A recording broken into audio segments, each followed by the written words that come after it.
Welcome in, Frostburg State fans, to Week 10 of the Frostburg Sports Awards, and we're starting off with Matt Britton, who's our Coach of the Week, after he led his swimming programs to a pair of wins over Fairmont State.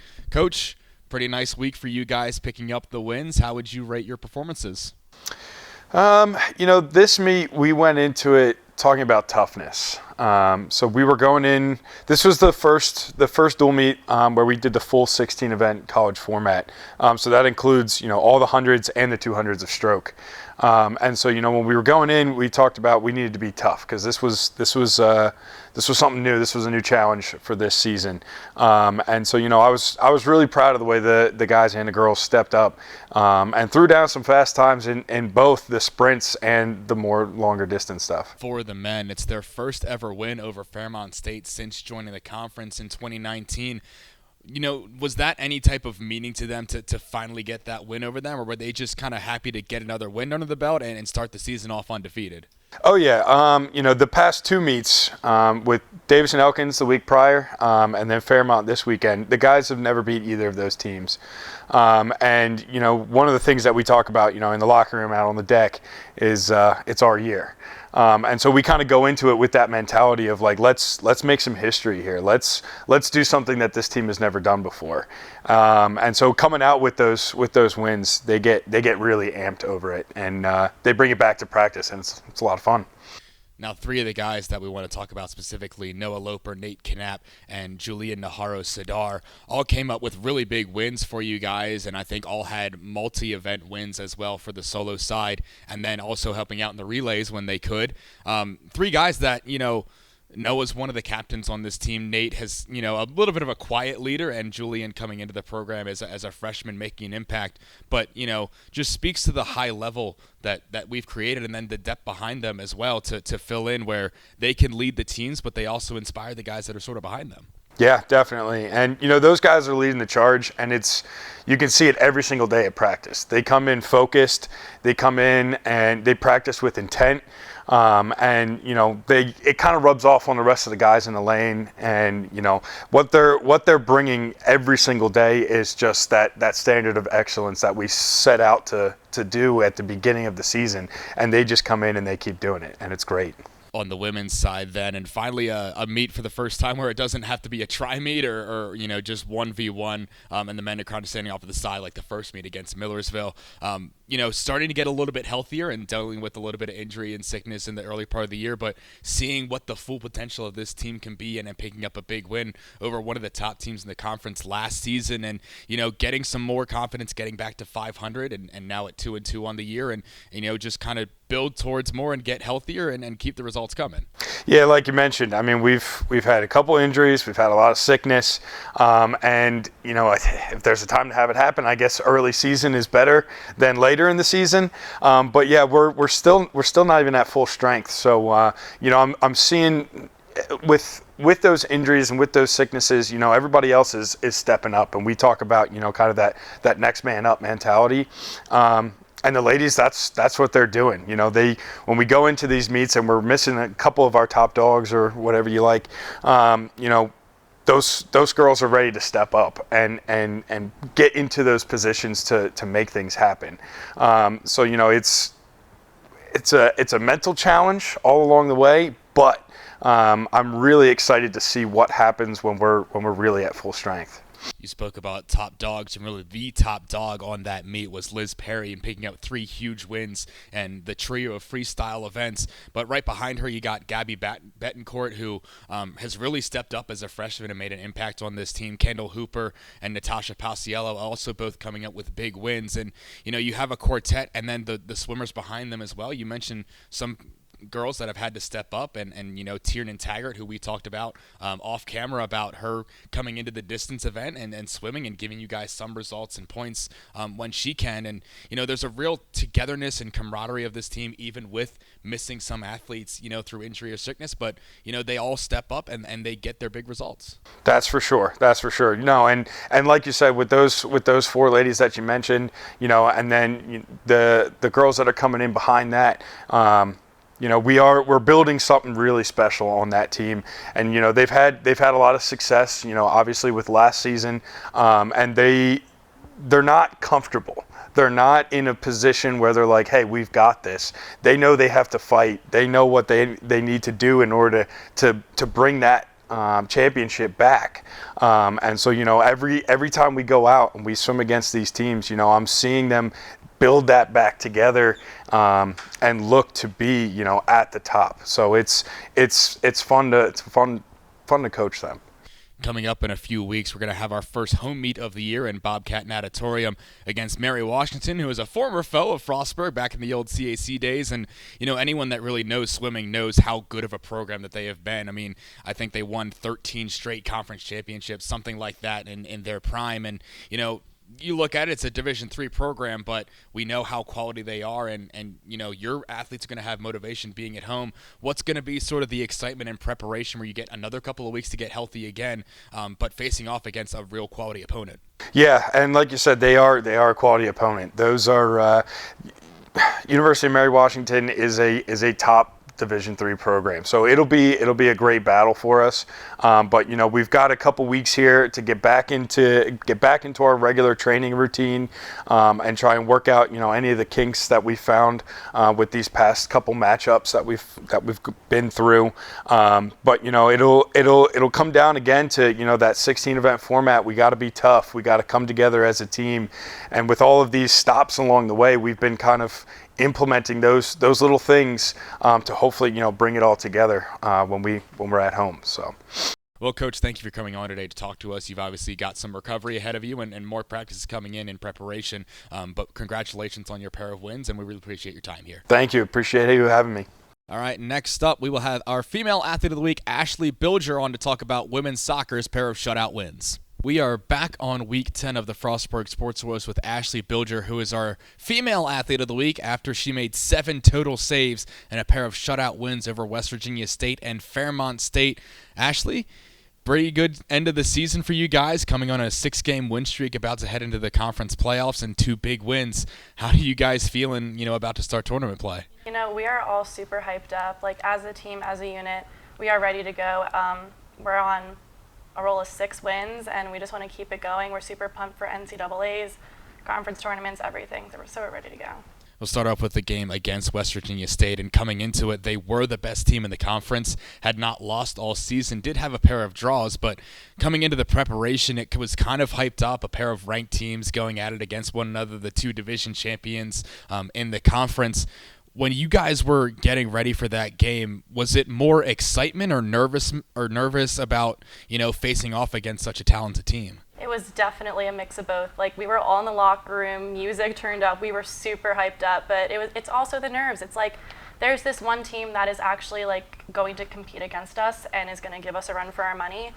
We knew going into it that they had some of the best strikers, so our defense, I was talking to them all before, we were all ready to go. Defensively, it also comes from the strikers, Tony and Mac running around all the time, pressing their forwards, so that's where our defense first starts. So everyone played super well in that game, and I think the nerves went onto the field to give us a bunch of energy, and we all played super duper well.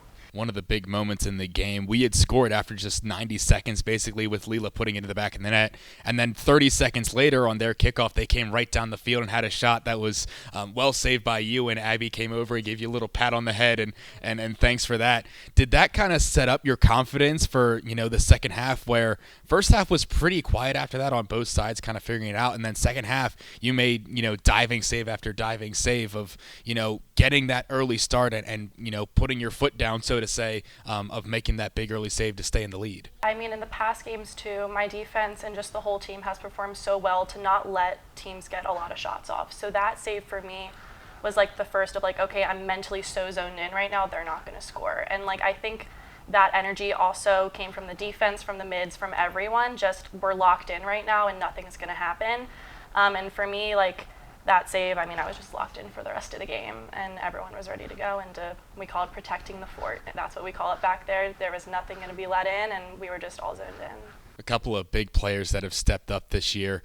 Abby Dennis in the center, who we know what we're going to get out of her, one of the top defenders in the conference. Kat Smith, who had started the year and then picked up an injury, and so May Hammond has stepped in really well for her, and she's gotten a nice experience after missing her freshman year, really. And Skylar Ehart coming up as a freshman, really locking down that left side center back role.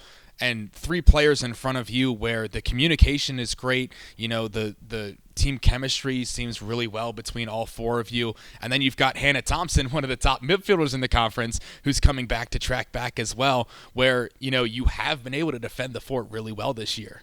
Yeah, it's really nice.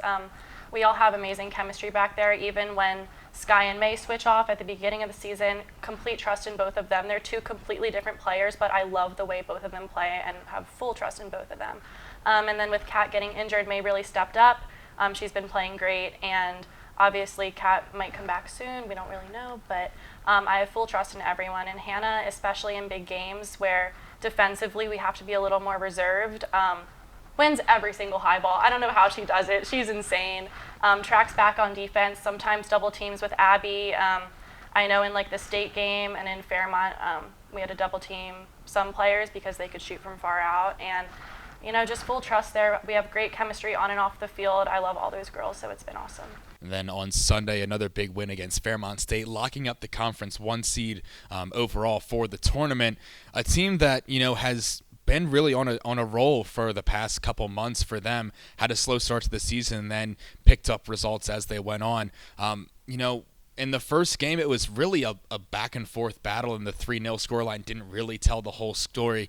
In this game, it was one early shot 2.5 minutes in that you were able to save, and then again, the back 4 in front of you really didn't give them any opportunities in the rest of it. No, they are so solid. I think I have probably one of the best defenses in the MEC, honestly.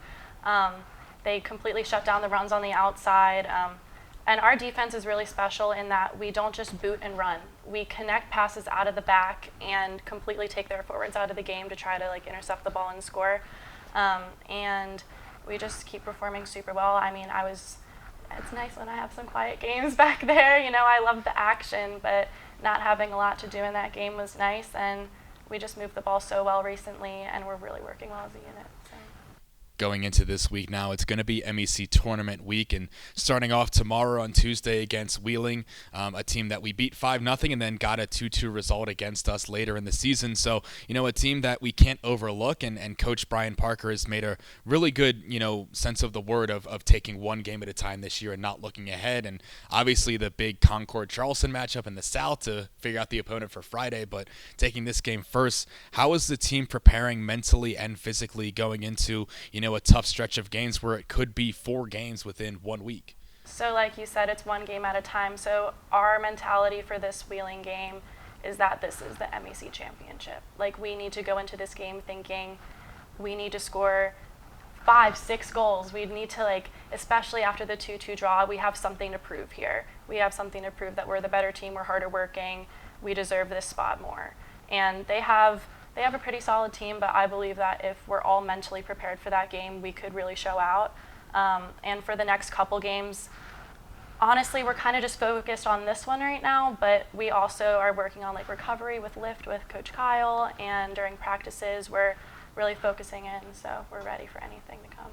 Well, Ashley, thank you for coming on today to talk to us. You've obviously got a busy week ahead of you and preparing for the tournament and getting ready and all that. So we really appreciate your time, and congratulations on the week that you had. Awesome. Thank you for having me. All right. Well, next up, we'll wrap up the awards with Max Davis from football. He had a pair of touchdowns and a big win over Alderson Broadus. Wrapping up Week 10 of the Frostburg Sports Wars with Max Davis from football. Had 3 catches for 96 yards and a pair of touchdowns at the weekend against Alderson Broadus. Max, a big day for you and a big day for the team. The most points we've scored since 2018 in a single game. How does the entire weekend feel for you? I mean, it just feels great, We put together a complete win as a team. We went out and scored, like you said, the most points. And it was just a great feeling, Now, before the game, you guys were able to celebrate Senior Day with a lot of your classmates and guys that you came into the school with, deciding for yourself to come back for another year. So we're certainly happy to have you back. But honoring those guys before the game, what did that mean when you guys all lined up in the tunnel, see them walking with their families and their parents and everyone? It was just a great feeling. Those guys put in a lot of work here. So we were just really proud we can go out and get a win for them. Now, in the years prior to this year, you've been the team's main punt returner and taking back some of the kicks when the defense holds up. Has that given you some confidence in getting that early play time before becoming a starting wide receiver like you are this year? It definitely does, when I can just go out and get a feel for the game, especially on punt returns, I feel it gives me an advantage, and it's great. Your first touchdown of the day, a really contested ball up in the end zone, and Graham was trusting you to bring it down over a guy that was a couple inches taller than you and then a little bit there. When you went up for that ball, did you have that confidence that you were going to get it away from him and score that touchdown and try to keep your feet in? I knew I was scoring. I had to. As soon as I seen the ball in the air, and like you said, Graham threw it and gave me a chance, and he believed in me, I got 2 feet in. The rest is history. I saw you motion to the referees that you called yourself the touchdown before they did. Your second touchdown of the game, then, it really showed off your speed where you got a one-on-one and in behind the back line of the defense, and there was no safety help.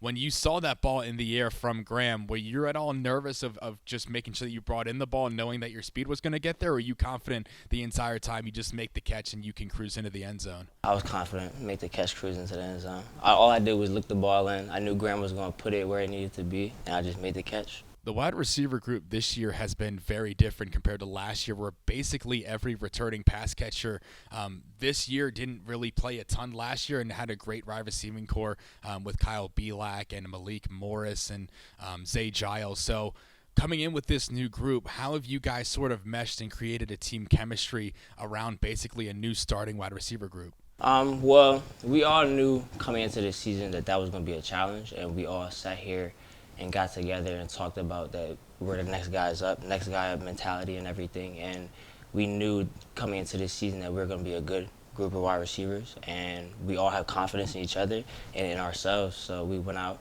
and just played ball. Well, Max, thank you for coming on today to talk to us. We really appreciate your time. You've obviously got your practices and class schedule and everything in between. But congratulations on your week in the win, and we'll be hoping for another couple wins here at the end of the year as well. Thank you for having me. All right, well, that wraps up this week. Be sure to stay tuned. Next week, we'll have another pair of athletes and another coach. As always, go Bobcats.